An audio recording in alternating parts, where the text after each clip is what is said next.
өздөрү билесиздер, мисалы жана миллиарддаган акчаларга үйлөр курулду эле, Жантөре сатып ал деп баш болупчу. Ал жерде киши жашап атат азыр. 1-2 айдан кийин эле жаракка кетип иштебей калбады. Ким ошолордун азыр мен билем, ал документтеринен өрттөп ишпеди. Жоопко чыкпай тартылбай калалы деп турупчу. Ошол убакта салган үйлөрүнчү. А ким жооп берди ошол миллиардтан? Кайсы элдин акчасы да булчу. А эмне үчүн ошол убактылуу өкмөт эң кичечеен сөз айтпайт? Азыр дагы бийликте отурат убактылуу өкмөт мүчөлөрүчү.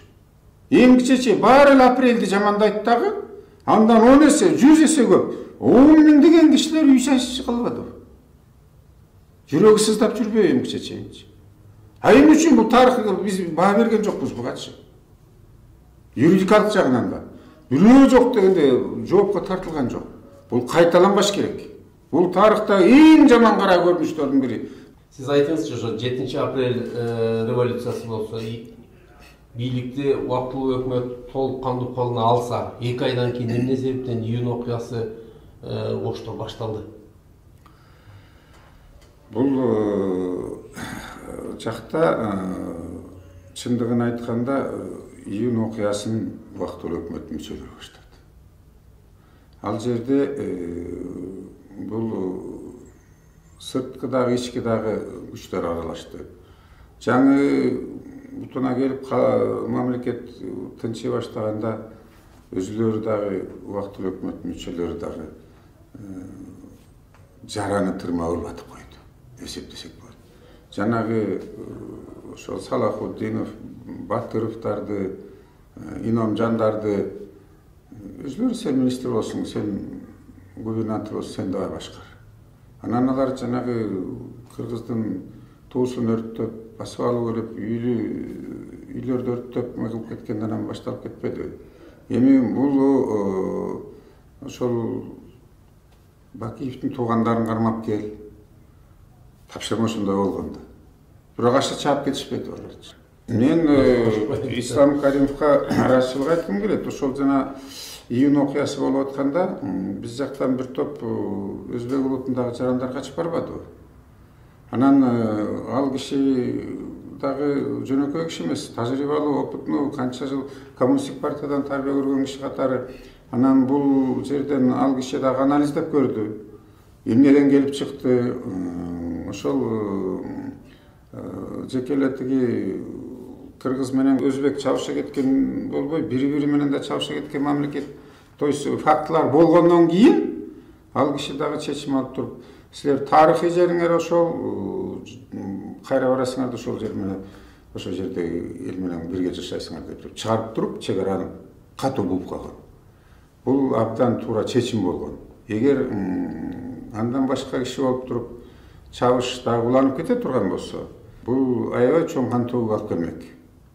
Анда Орто Азияда аябай чоң катаклизм, катастрофа болмок.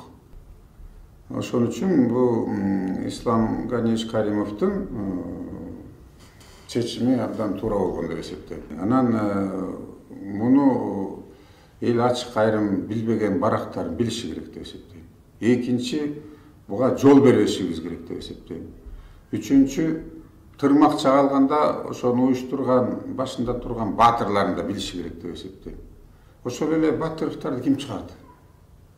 Чек араны бекитип коюп туруп, ошол убактылуу өкмөт мүчөлөрү чыгарды. Анан эмне үчүн аны биз элден жашырышыбыз керек экен да? Ошол эле талап тоноолорду ким уюштурду? Убактылуу өкмөт мүчөлөрү уюштурду. Анан бул мисалы Медеткан Шеримкуловдун дагы легендар парламенттин спикери бар эмеспи? Көзү тирүү мына жакында Садыр Жапаров президент указы менен баатырлыкты берди ал кишиге. Жогорку кеңештин 80 жылдыгында биз чогулушу болдук, чогулушта. Ошол киши туруп алып туруп айткан. Өзүнө өзү бийлик алып келген өкмөт жогорку кеңештик таратканга акысы жок болчу.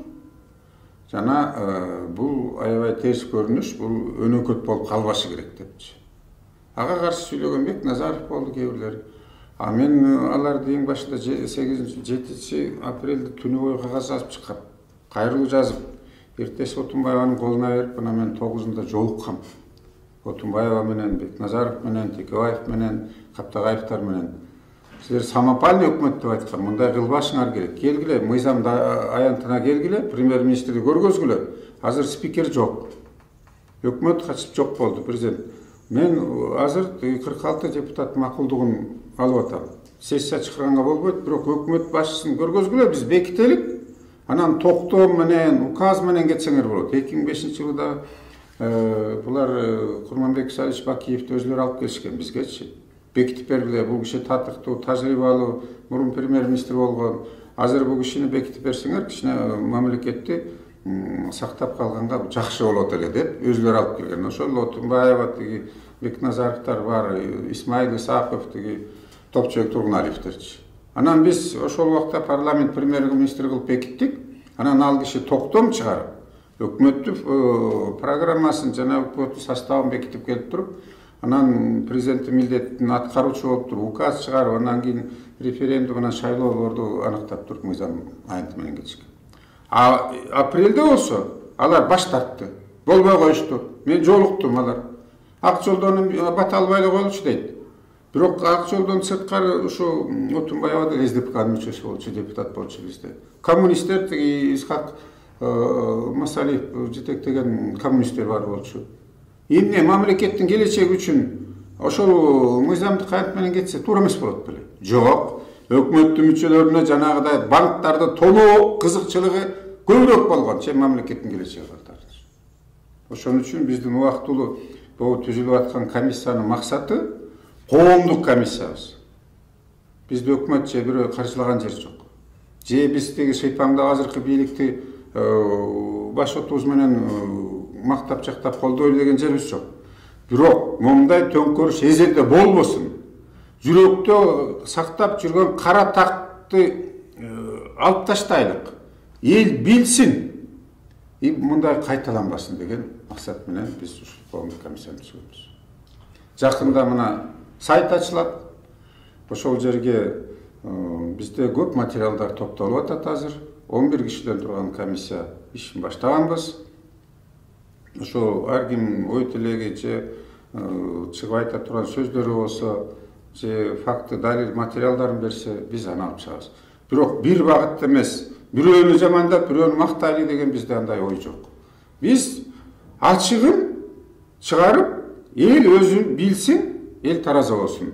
Андан сырткары мен бул Садыр Нуркожоевичтин баягы Дубайга мурунку президенттердин баарын чакырып ынтымакка чакырганын мен колдойм.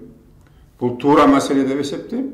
Кээ бир ошол жумурткадан кыр чыгарып, анан тигиндей мындай деп обсуждать этип, биз шерменде уят болуп бүттүк кыргыз элибиз. Дүйнөсүнөчү. Биз ошолорду кубалагандан, же шыбагандан биз пайда таптыкпы? Тилекке каршы ниет бузулуп калды. Пейилибиз кетип баратат. Ысап жоголду, ыйман кетип баратат. Биз ойломчу, ойгомчу мал да өтүп кетти. Азырынча кеч боло электе, давайте токтойлук. Ар кимибиз ойлошубуз керек. Өзүбүздөн баштап мамлекеттин келечеги баарыбыз жооптуубуз. Ар кимибиз эмне салым кошуп койдук, ушундан баштайлык.